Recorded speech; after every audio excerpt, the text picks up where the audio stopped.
She's independent because she's not really part of this family, my father muttered into his whiskey glass. And then, when my uncle asked what he meant, he looked straight at me and said it louder.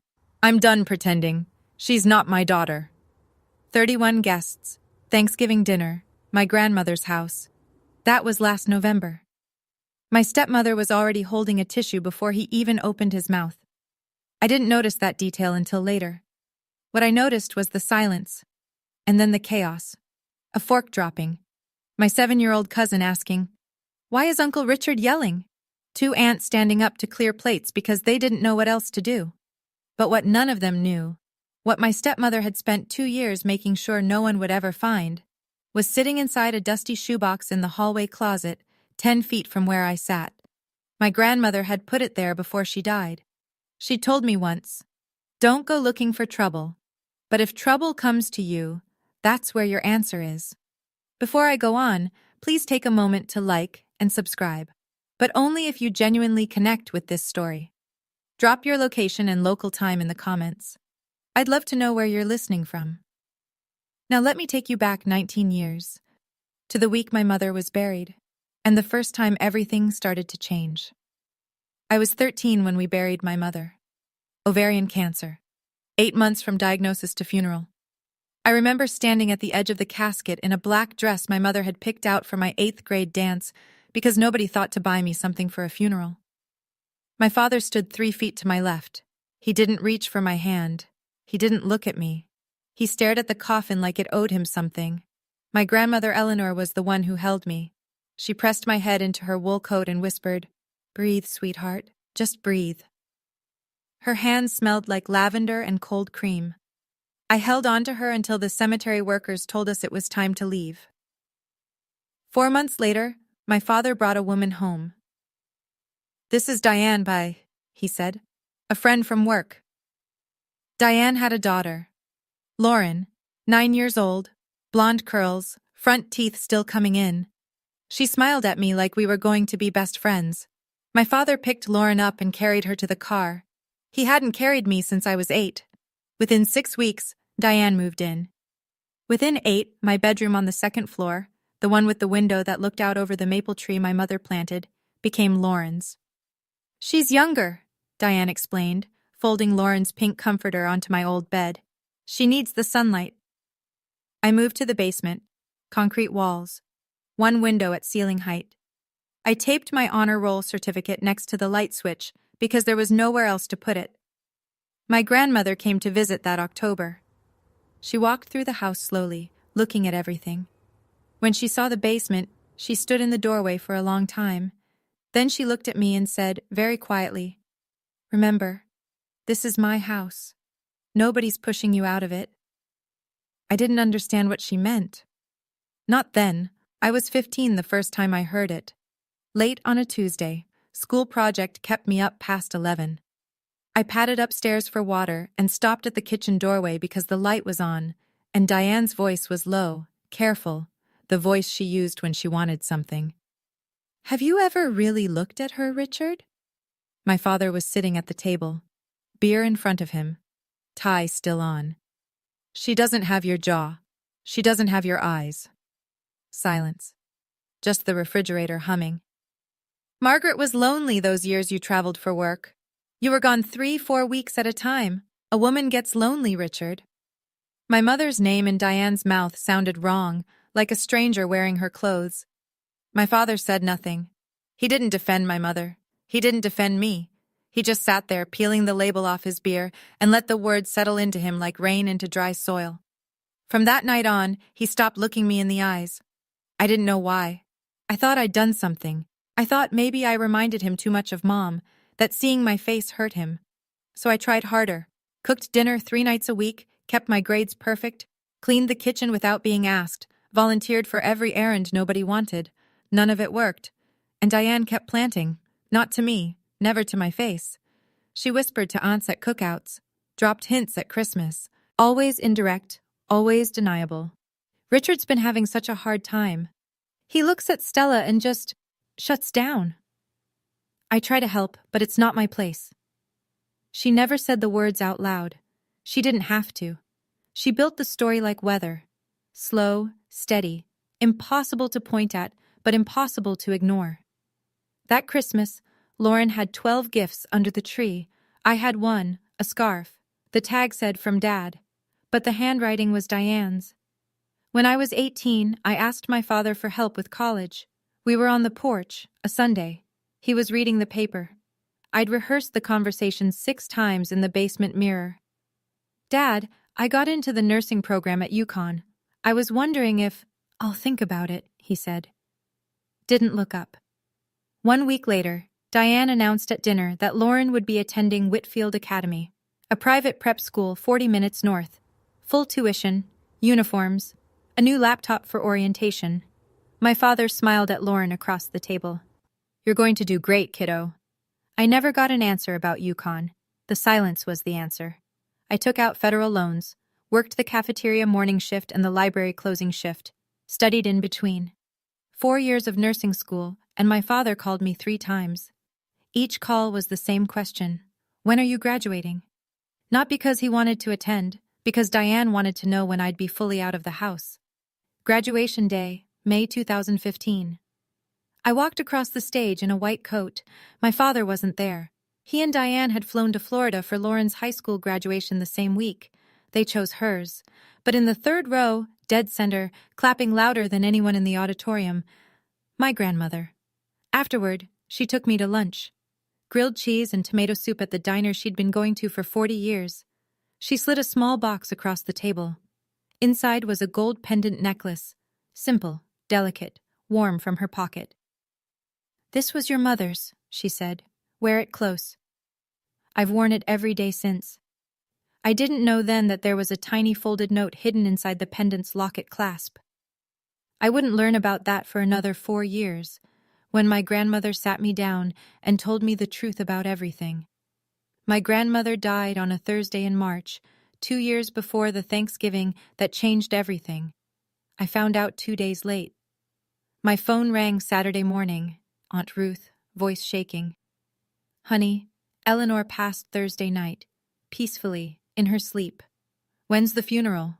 Silence. Then, it was yesterday, Stella. I drove 6 hours. When I got to the house, my grandmother's house, the one she'd lived in for 51 years, the one where 3 generations of Frosts had eaten Sunday dinners, the funeral flowers were already wilting on the porch. Diane opened the door. Oh, Stella, we tried to call. She hadn't tried. I asked to go into my grandmother's room, just to sit, just to be near her things. Diane stepped into the doorway. Not blocking, positioning. Eleanor's things are being sorted. We'll let you know if there's anything for you. I looked past her into the kitchen. On the counter, half hidden under a grocery circular, I saw a manila envelope.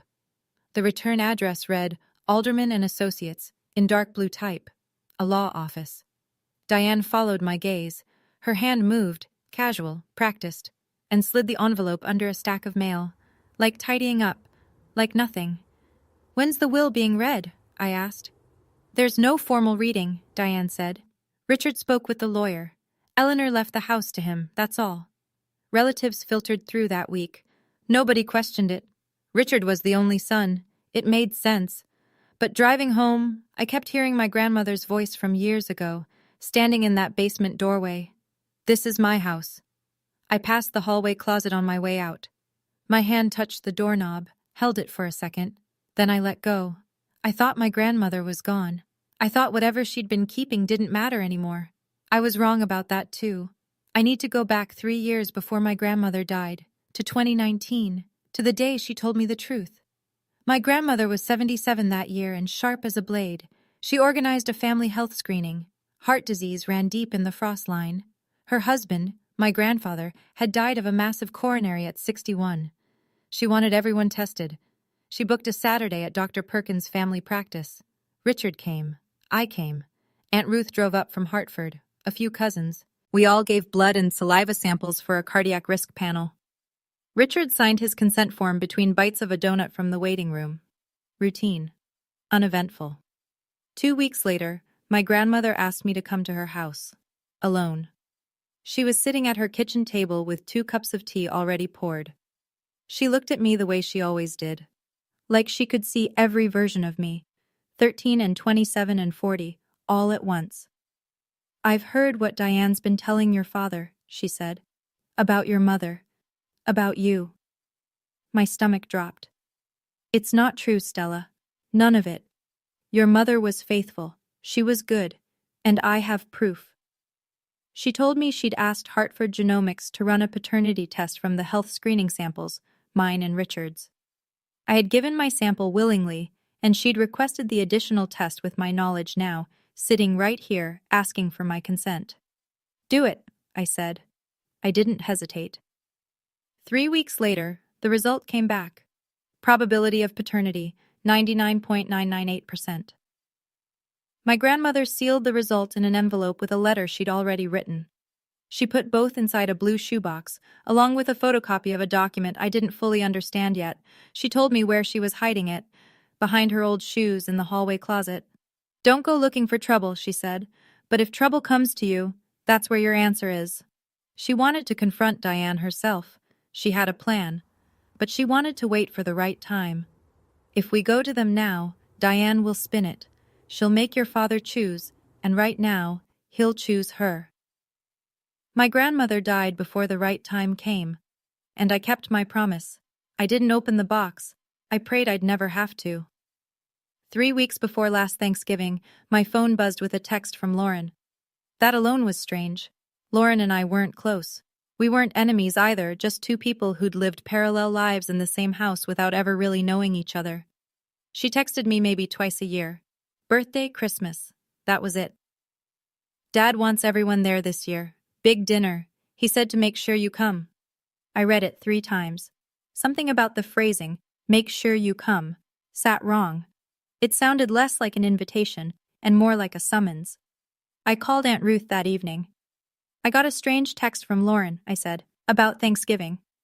Ruth was quiet for a moment, then, "I've been hearing things, Stella. Diane's been in Richard's ear more than usual, about you, about the house." "What about the house?"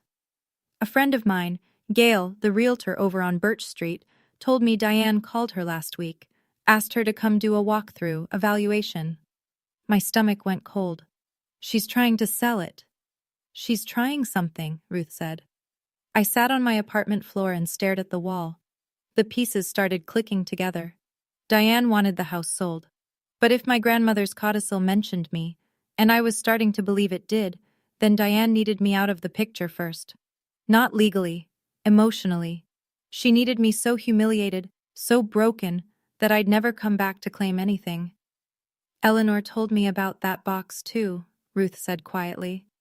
"She said if things got bad enough, I should remind you." "I remember where it is." "Then go to Thanksgiving, Stella. But go early." I almost said no. I almost stayed home and let them have their dinner and their lies. "And Ruth?" "I'm coming too," she said.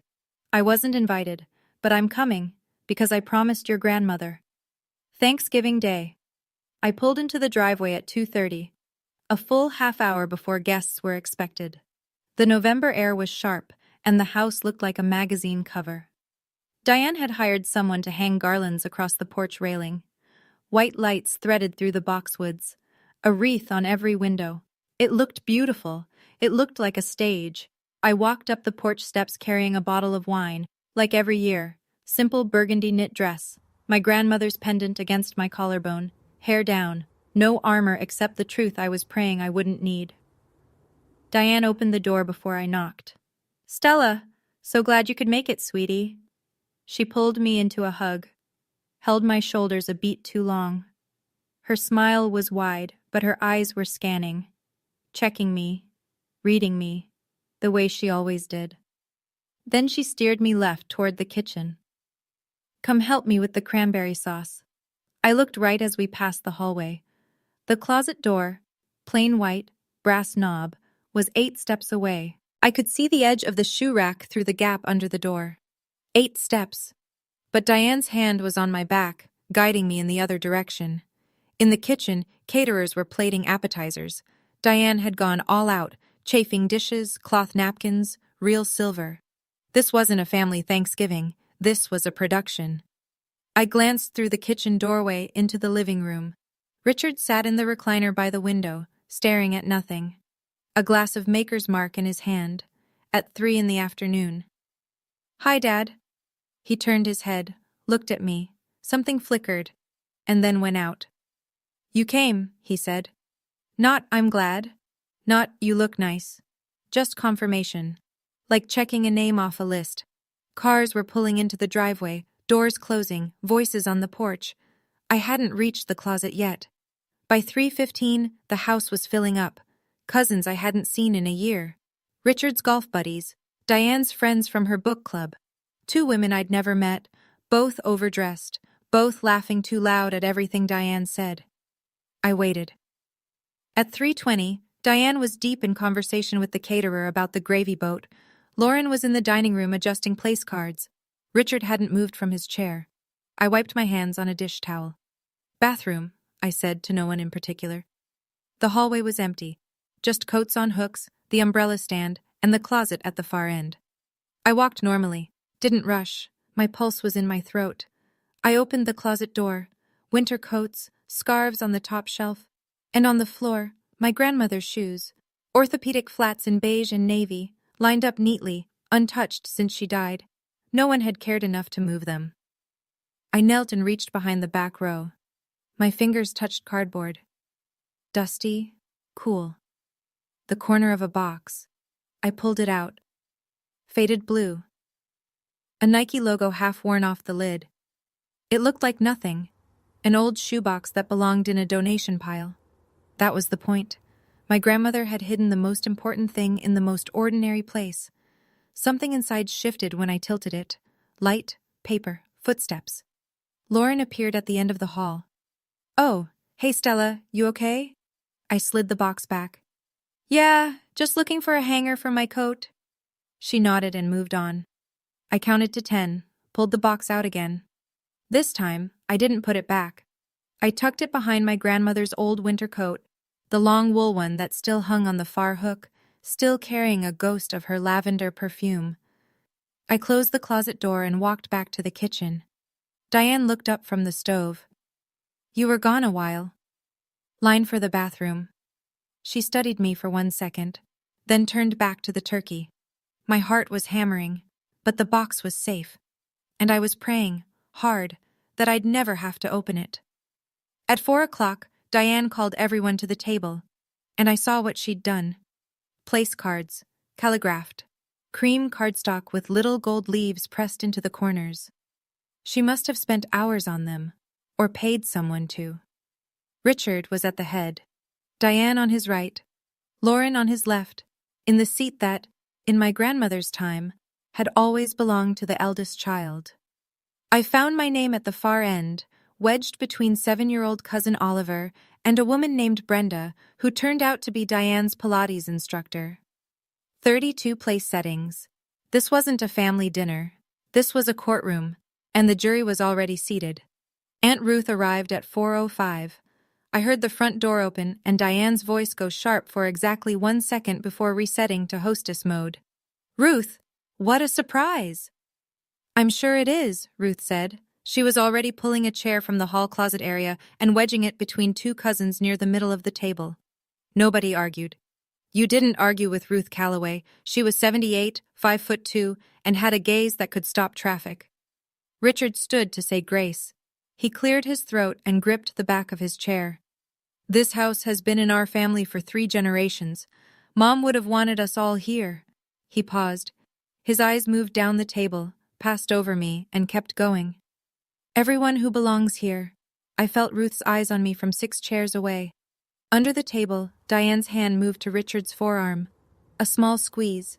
A nod so slight you'd miss it if you weren't watching. I was watching. Richard reached for his glass. His 4th whiskey. It wasn't even 4:30. Pastor Thompson, seated to Diane's right, special guest, folded his hands and bowed his head.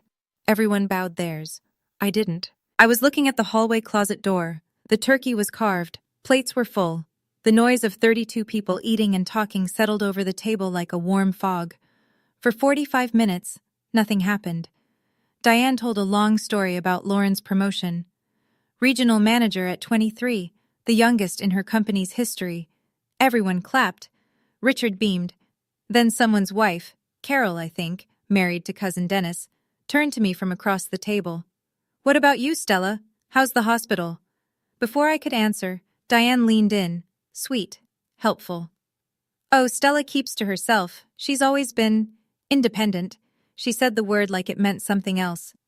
"I'm fine, thank you," I said. "ER keeps me busy." The conversation moved on, for about 3 minutes. Uncle Gary, 2 beers deep, looked at my father from across the table. "Richard, you all right? You look like you've got something on your mind." My father stared at his plate. "I'm fine." Diane put her hand on his arm. She leaned close, but her whisper carried the way whispers do in quiet rooms, perfectly audible to anyone paying attention. "It's okay, honey. You don't have to carry it alone tonight." I felt my spine straighten. Ruth set her fork down. "Let the man eat in peace." Diane looked at Ruth the way a cat looks at a closed door. "Ruth, this is a family matter. I am family." 3 seconds of silence. The kind where everyone suddenly becomes very interested in their mashed potatoes.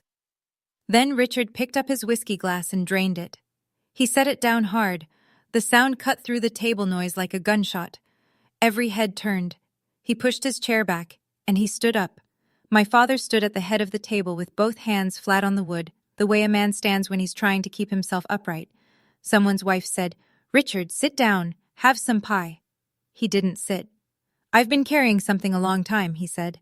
His voice was thick, unsteady, whiskey and 18 years of Diane's voice in his ear. "She's independent because she's not really part of this family." The words landed like a slap. Carol stopped chewing. Dennis put his fork down. "Uncle Gary." "What are you talking about, Rich?" My father looked at me, right at me, and I saw it. A flicker. Just for a half second. The father I remembered from before. The one who used to carry me on his shoulders through the apple orchard. His eyes were wet, and his jaw was tight. And I could see he knew, somewhere deep, that what he was about to say was wrong. He said it anyway. "I'm done pretending. She's not my daughter. Margaret wasn't faithful. I've known for years." The room cracked open. A fork hit a plate. Oliver, 7 years old, sitting right next to me, tugged his mother's sleeve. "Why is Uncle Richard yelling?" 2 of my aunts stood up simultaneously and started clearing dishes. Not because it was time, because they didn't know what else to do with their hands. Someone near the end of the table, I didn't see who, slid a phone out and held it low under the table, recording or texting. I didn't know which. Uncle Gary pushed back from the table and walked out to the porch without a word. Diane pressed a tissue to her eye, and I realized, looking back, putting the pieces together, she'd had that tissue in her hand before my father even stood up. She'd been holding it the entire time. I sat frozen. 10 seconds, 15, the longest silence of my life. My hands trembled in my lap. My eyes burned. The whole room was watching me, waiting for me to cry, to scream, to run. Then I felt it. The pendant. My grandmother's necklace, warm against my chest. I put my napkin on the table. I pushed my chair back. The legs scraped against the hardwood, and in the silence, it sounded like a door opening. I stood up. My voice came out quieter than I expected. Steadier, too. Not because I was calm, because everything inside me had gone still the way the air goes still before a storm. "If we're being honest tonight, Dad, then let's all be honest." I stepped away from my chair. The room tracked me. 31 pairs of eyes, forks suspended, napkins frozen mid-dab. My shoes on the hardwood were the only sound. 1 step, 2 steps, past the empty chairs, past Cousin Dennis and his wife, past Diane's Pilates instructor, who was already reaching for her purse. "Stella, where are you going?" Diane's voice, still sweet, but underneath it, a hairline crack. I'd never heard that crack before. I didn't answer. The hallway closet was 10 steps away. I reached it in 8. I opened the door, and the smell of my grandmother hit me. Lavender and wool and the faint cedar of old shoe trees. I reached behind her winter coat. My fingers closed around the box. Dusty, light, ordinary. I held it against my chest and turned back toward the dining room. 31 faces, candlelight.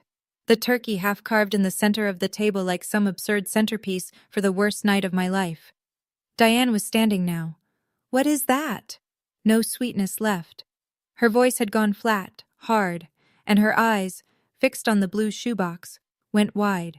She recognized it. I could see it. 2 years she'd spent searching this house after my grandmother died. Every drawer, every shelf, every closet. She'd found nothing because she'd been looking for something important, and my grandmother had hidden it inside something ordinary. Ruth spoke from her chair, voice low and even, the way she'd spoken to misbehaving students for 40 years. Diane, sit down. Diane didn't sit, but she didn't move forward either. I set the box on the table, between the cranberry sauce and the candles. I lifted the lid. On top, folded once, sealed in a clear plastic sleeve, a letter. My grandmother's handwriting. Shaky, unmistakable. Diane moved fast, not toward the box, toward the audience. She turned to the room with both palms up, tears already streaming. The performance was instant, seamless, like she'd rehearsed it in a mirror. This is exactly what I told Richard. She came here with a plan. Her voice climbed. She has been jealous of Lauren since day one. She can't stand that this family moved on without her. She pressed the tissue to her throat, a gesture of delicacy, of suffering. I have given 18 years to this family. 18 years. And this is what I get? A few people shifted in their seats. Brenda, the Pilates friend, nodded sympathetically. But most of the table was looking at the box, not at Diane. Maybe we should all just... one of my aunts started. I am calm, Diane snapped. The mask slipped for exactly 1 second. Then she caught it, softened her face, pressed the tissue back to her eye. Richard, still standing, his hand on the back of his chair like it was the only thing keeping him vertical. Stella, sit down. Don't make this worse. I looked at him, my father, the man who carried me through apple orchards, the man who let a stranger erase my mother from his memory. I'm not making anything worse, Dad. I'm not the one who started this tonight, Diane pointed at me. You see, she always turns everything into... Diane, hush. Ruth's voice cut through the room like a bell, not loud, just final. Let her talk. Oliver's mother scooped him up and carried him toward the living room. 2 of Diane's friends exchanged a glance. The room was shrinking, not in size, but in patience. I slid the letter out of its plastic sleeve, unfolded it. My grandmother's handwriting blurred for a second because my eyes were wet, and I blinked hard until it steadied. I began to read. Dear Stella. My voice cracked on her name. I swallowed, started again. Dear Stella. If you're reading this, it means things have gotten bad enough. I'm sorry I couldn't fix this while I was alive. I tried. But Diane is patient, and your father is weak. A sound came from the other end of the table. Someone, I think it was Aunt Carol, inhaled sharply. Your mother Margaret loved your father until the day she closed her eyes. She was faithful. She was good. The things Diane has been whispering about her. I heard them. All of them. I had to stop. Breathe. The words were my grandmother's. But the anger behind them was mine too. Anger for my mother, who couldn't defend herself. Who had been dead for 19 years and was still being called a liar by a woman who'd never met her.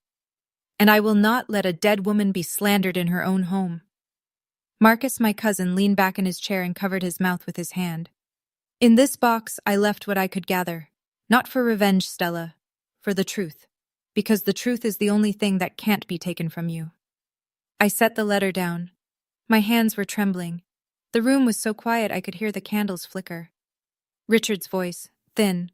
Mom was confused at the end. She didn't know what she was... Ruth cut him off without raising her voice. Eleanor was sharper at 80 than most people in this room, Richard. Including you. Diane, arms crossed. An old woman's ramblings. This proves nothing. Ruth looked at me, steady, certain, the same way my grandmother used to look at me. There's more in that box, Stella. Keep going. I reached into the box and pulled out the second envelope. It was manila, yellowed at the edges. The Hartford Genomics logo was printed in the upper left corner. A double helix in blue ink, slightly faded. My grandmother's handwriting across the front. For the truth. Eleanor, 2019. In 2019, I said, my grandmother organized a family health screening. Heart disease runs in the Frosts. Grandpa died of a coronary at 61. She wanted everyone tested. I looked at my father. Dad, you gave a blood sample. So did I. We all signed consent forms at Dr. Perkins' office. Richard's brow furrowed. He remembered.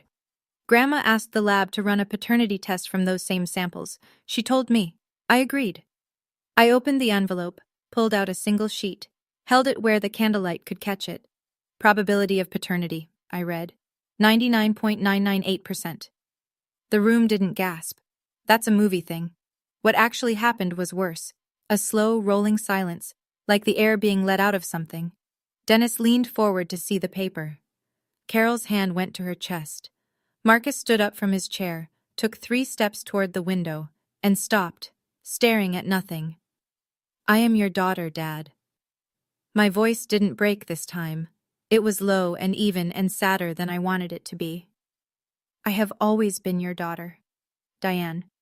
That's... anyone can fake. Hartford Genomics, Ruth said from her seat, calm as stone. I drove Eleanor there myself. The lab stores samples. They have records. Call them, Diane. Call them right now. I set the paper on the table, face up, next to the cranberry sauce. This isn't a court document, I said, but it's from a certified lab with stored samples, and if anyone in this room has doubts, Dad, you can walk into any clinic tomorrow and we'll do it again. I'll pay. Nobody spoke. My father was staring at the paper like it was a mirror showing him something he didn't want to see. My father picked up the lab report. His hands shook so badly the paper rattled. He read it again. Then he set it down and looked at Diane. Not the way a husband looks at a wife. The way a man looks at a locked door he's just realized he built himself. You told me? His voice was barely a whisper. You told me she wasn't mine. Diane's chin lifted. Richard, I believed it. Margaret was my wife. The word came out of him like something torn loose. 2 of the aunts froze mid-step in the kitchen doorway, plates in hand. And Stella is my daughter, and in front of everyone, He sat down, not deliberately. His legs just gave.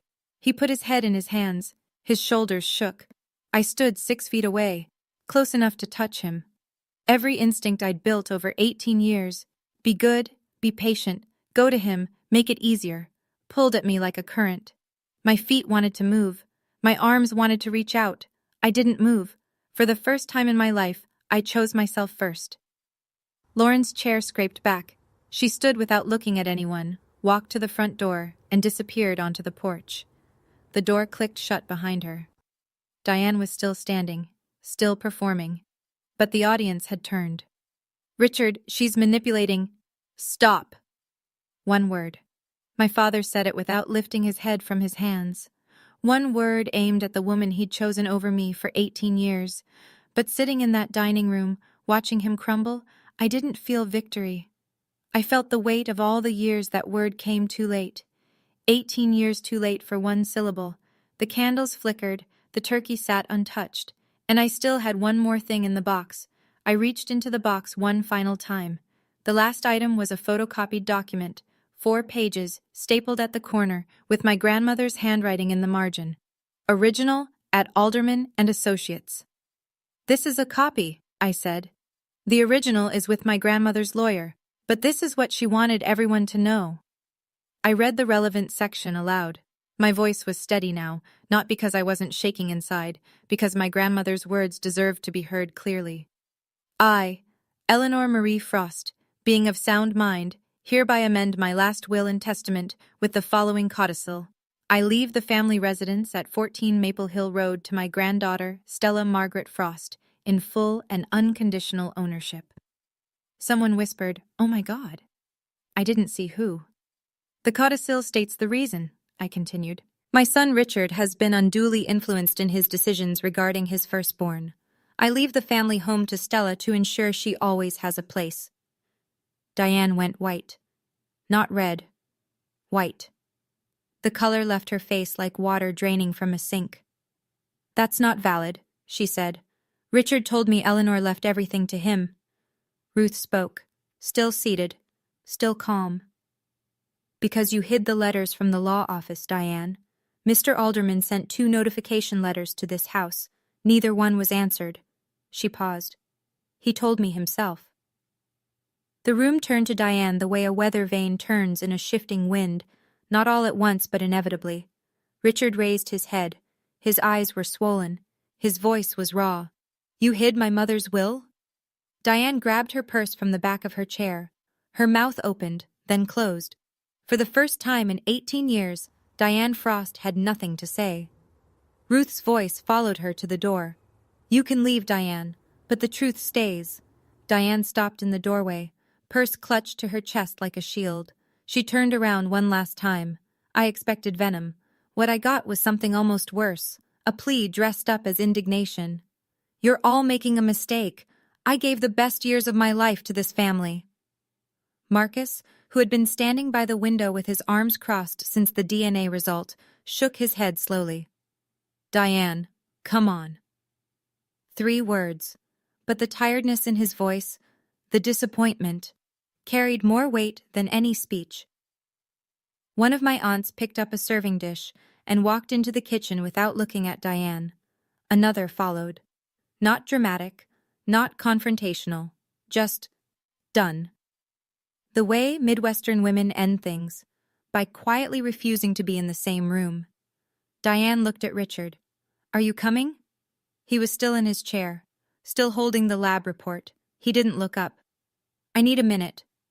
Richard, he said nothing. Diane left. Her heels clicked down the front steps. A car door slammed. The engine turned over. Gravel crunched as she backed out of the driveway. And then it was quiet. 30 people in a dining room. Candles burning low, food going cold. Nobody knew what to do next because there's no etiquette book for this, no chapter titled, What to Serve After Your Stepmother's Lies Collapse at the Dinner Table. Pastor Thompson folded his napkin neatly. I think the family could use some space, he said, and a few of Diane's friends and the golf buddies murmured agreement, collecting coats, saying soft goodbyes. I stepped out onto the porch for air, and that's where I found Lauren. She was sitting on the top step, elbows on her knees, staring at the driveway where her mother's taillights had just disappeared. She wasn't crying for Diane, I could tell. She was crying for the thing underneath, the realization that the life she'd been living, the family she thought she had been built on a foundation her mother had been pouring poison into for 18 years, and the foundation had just cracked. By 7 o'clock, the house was nearly empty. A few relatives lingered in the kitchen, wrapping leftovers in foil, speaking in low voices. Ruth washed dishes at the sink like it was any other Thursday. Steady hands, warm water, no wasted movement. I sat on the bottom step of the staircase with my phone in my hand. I'd already dialed the number printed on the codicil's cover page. Gerald Alderman, attorney at law. It rang 4 times. Voicemail. An older man's voice, unhurried. You've reached the office of Gerald Alderman. We are closed for the holiday. Please leave a message and we will return your call on the next business day. I pressed the phone to my ear and tried to keep my voice even. Mr. Alderman, this is Stella Frost, Eleanor Frost's granddaughter. I found the box. I need to speak with you. Please call me back. I hung up, stared at the screen. Nothing. The confirmation would have to wait. Richard was still at the dining table, alone now. The place settings had been cleared around him, but he hadn't moved. He looked like a man sitting in the ruins of something he'd helped demolish. I walked past him toward the stairs. Stopped. I'm staying here tonight, Dad. In Grandma's room. We'll figure out the rest later. He looked up. His eyes were bloodshot and old. Older than 58. Stella, Not tonight, Dad. I gripped the banister. Not tonight. I climbed the stairs to my grandmother's room, opened the door. Lavender. The quilt she'd had since 1987. On the bedside table, a framed photo of my mother, young and laughing in the backyard garden. Diane had stripped every other photo of Margaret from this house, but she'd never entered this room. I lay on my grandmother's bed, held the empty blue shoebox against my chest. It had done its job. But I didn't sleep, not because of the silence, because of the question circling my head like a bird that wouldn't land. Why did it take 18 years and a piece of paper for my father to look at me? My phone rang at 8:14 the next morning. I was already awake, hadn't really slept. The room was cold and gray, the way New England mornings are in late November. I picked up on the second ring. "Ms. Frost? This is Gerald Alderman. I received your message." His voice was warm, measured, the voice of a man who'd practiced law for 40 years and never once rushed through a sentence. "I've been expecting this call," he said. "Not today specifically, but eventually. Your grandmother told me it would come." I sat up, pulled the quilt around my shoulders. "Is it real? The codicil? Is it valid?" "It is. Eleanor executed it in my office on September 14th, 2020. 2 witnesses, both members of my staff, neither related to the family, notarized. She also signed a capacity declaration, and I personally documented her mental acuity at the time of signing." He paused. "I sent 2 notification letters to the house after her passing. Neither was returned. Neither was acknowledged. I suspected interference, but I had no proof until now." "Diane intercepted them," I said. "That's consistent with what I suspected, and it's something the probate court will take seriously." I exhaled. The air left my chest in a way that felt like something unclenching. What do I do now? "Come to my office Monday. We file the transfer through probate. It may take a few weeks, possibly a couple of months, but the documentation is thorough, Stella. Your grandmother made certain of that." I looked out the window, the backyard, my mother's garden, overgrown now, mostly dead stalks and bare soil. But the boxwood border she'd planted 25 years ago was still standing. "Thank you, Mr. Alderman." "Don't thank me." A pause, a softening. "Thank Eleanor. She did all the hard work." I hung up, set the phone on the quilt, pressed my palms against my eyes until the tears stopped. Then I went downstairs to make coffee, because the world keeps going, even after it breaks.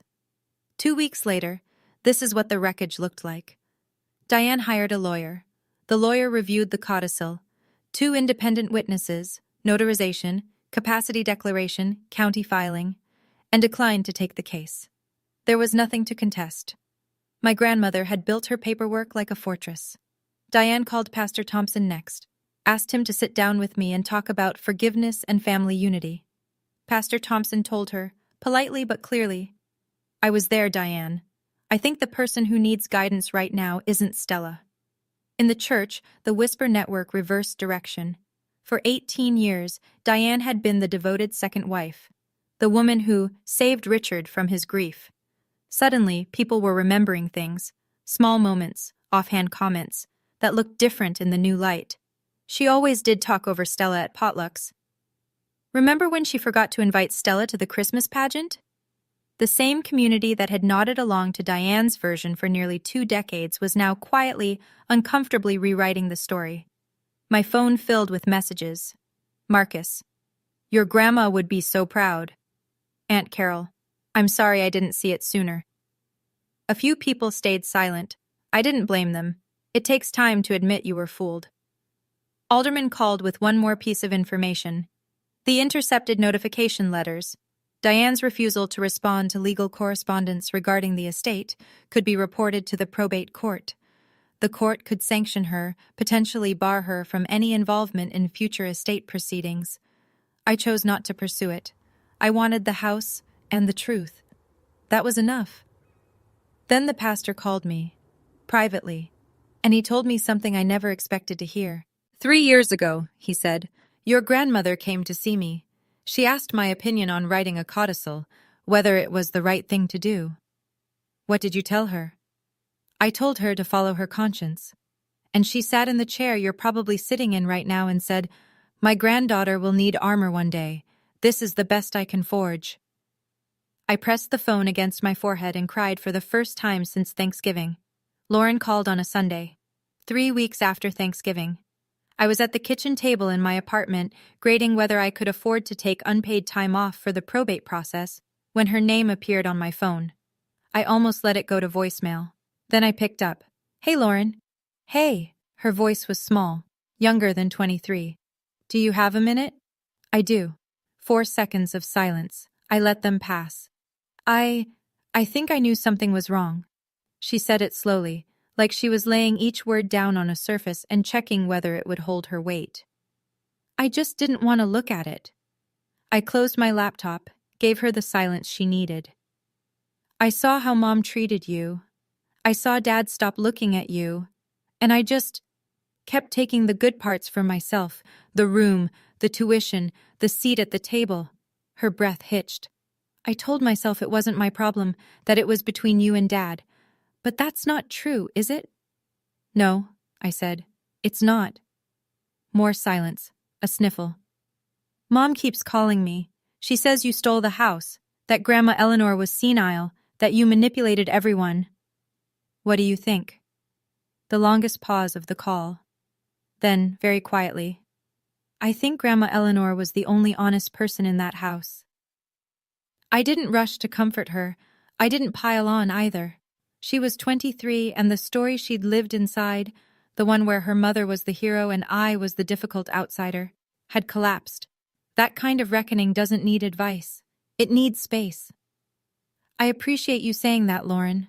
That took something. I don't know what happens now. I'm not going to tell you what to do about your mom. That's your road. But if you ever want to talk, just you and me, no sides, I'll pick up. Okay. Okay. We hung up. It was the shortest and most honest conversation we'd ever had. My father asked to meet at a coffee shop. Neutral ground. I agreed. He was already there when I arrived. Corner booth, untouched Americano, both hands wrapped around the mug like he was trying to warm himself from the inside. He looked 10 years older than he had at Thanksgiving. I went through old photos last night, he said, before I even sat down. You have my mother's eyes. You have Margaret's smile. He swallowed. How did I let myself forget that? I took off my coat, hung it on the hook, sat down across from him. You didn't forget, Dad. You chose to believe someone else. He flinched. Not dramatically, just a small contraction around the eyes, like sunlight hitting a wound. She started 6 months after the wedding, he said. Diane. She told me she'd found old messages in Margaret's phone. Said she didn't want to hurt me, but she thought I deserved to know. He stared into his coffee. Margaret was gone. She couldn't tell me it wasn't true. There it was.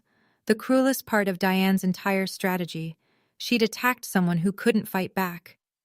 You could have done a DNA test any time in 18 years, Dad. $100, 3 days.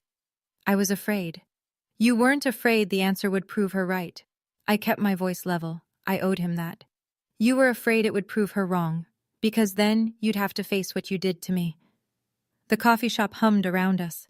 A blender, a laugh, normal life, carrying on. I'm sorry, Stella. I'm not ready to forgive you yet, Dad. Maybe someday. But not because you say sorry today, because you actually change. He nodded. He didn't argue. That was something. The house is mine now. Grandma made sure of it. I'm not selling it. I'm not kicking you out. I zipped my coat. But Diane's lies are not welcome in that house anymore. And if you want to be in my life, you have to earn it, starting now. I left money for both coffees on the table, walked to the door, didn't look back, not out of cruelty, out of self-preservation. Because if I'd turned around and seen him crying, I might have sat back down and started the whole cycle again. And I was done with that cycle. 1 month after Thanksgiving, the probate paperwork was moving. Alderman said everything was straightforward. A few more weeks, maybe 2 months, and the title transfer would be final. In the meantime, I'd started coming to the house on weekends, not to claim it, to remember it. I spent a Saturday cleaning my grandmother's room. In the closet, I found 3 shoeboxes, the ordinary kind, not the blue one, filled with photographs. Stella at 2, on Richard's shoulders at the county fair. Margaret in the garden, dirt on her knees, laughing at whoever was behind the camera. Eleanor holding me on graduation day, her face split into the widest grin I'd ever seen on her. I carried the photos downstairs. The living room wall, the one above the fireplace, was bare. Diane had replaced every family photo with her own choices years ago. Landscapes, generic prints, nothing with a face. I hung Margaret's photo first, center of the wall. My mother, 30 years old, standing in the backyard with sunlight in her hair. Then Eleanor beside her. Two women who loved me when the world made it hard to. I called Ruth from the kitchen. Thank you, Aunt Ruth, for keeping your promise. Oh, hush. Her voice cracked anyway. She'd be so proud, sweetheart. You didn't just stand up for yourself. You stood up for Margaret, too. Richard was still in the house, sleeping on the ground floor. Stella's condition. Diane does not set foot in this home. He'd agreed without argument. He'd started seeing a therapist. Pastor Thompson had made the referral. Whether it would change anything, I didn't know. That was his road. I sat on the porch that evening. December cold. Hot tea. The same porch where my grandmother had sat for 51 years. In her nightstand drawer I'd found one last piece of paper. Not a legal document. Not evidence. Just a note in her handwriting. Stella, the house is just wood and walls. You are the home. Love, Grandma. I folded it up and put it in my wallet, behind my driver's license, where I could feel it every time I reached for something ordinary. I didn't win that night. There's no winning when your father calls you a stranger in front of your whole family. But I stopped losing. I stopped letting silence be mistaken for acceptance. I stopped letting someone else's lies define who I am. I stopped setting myself on fire to keep their house warm, and it turned out the house was mine all along. If you're listening to this and you recognize something, the favoritism, the whispers, the feeling of being erased inside your own family, I want you to know you're not crazy. It's real, and you don't have to earn the love you were owed from birth. My grandmother taught me that. Not with a lecture, not with a confrontation, with a blue shoebox hidden behind her old shoes, with a letter that defended my dead mother's honor, with the truth she was brave enough to save when I was too young to save it myself. Here's what I've learned, now that the dust has settled and I can see clearly. Time is not forgiveness. Forgiveness requires change. And boundaries aren't walls. They're doors with locks. You decide who gets the key. I still love my father. I'm learning whether I can forgive him. Some days I think yes. Some days I sit on my grandmother's porch and I'm 13 again, standing at a grave, and forgiveness feels like a foreign language.